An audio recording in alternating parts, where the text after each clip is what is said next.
పురాతన కాలంలో కురుక్షేత్ర యుద్ధం ప్రారంభానికి సిద్ధమైంది. ఒకవైపు కౌరవులు, మరొకవైపు పాండవులు నిలిచారు. యుద్ధ ఘోషలు వినిపించాయి. అప్పుడు ధనుర్ధారి అర్జునుడు తన రథంపై నిలబడి రెండూ వైపులా ఉన్న బంధువులను చూశాడు. మామలు, చెల్లెల్లోళ్ళు, గురువులు, మిత్రులు. తన గుండె కరిగిపోయింది. చేతులు అత్తేయోలికిపోయాయి. ధనుష్కం నేలపై పడింది. అతడు తన రథసారథిని చూశాడు. శ్రీకృష్ణుడు.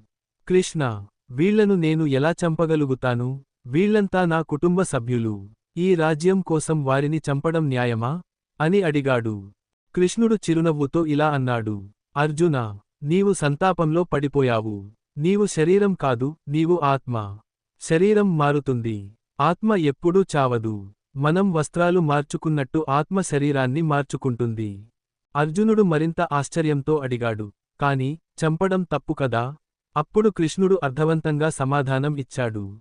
ధర్మాన్ని కాపాడటమే నీ కర్తవ్యం. కర్తవ్యం చేయడం తప్పు కాదు, ఫలితానికి ఆశపడకుండా చేయాలి. నీ శత్రువులను ద్వేషంతో కాకుండా ధర్మంతో ఎదుర్కోవాలి. అర్జునుని సందేహాలు తీరిపోయాయి. అతను తన ధనుష్కాన్ని ఎత్తుకున్నాడు. కృష్ణుని మాటలు అతనికి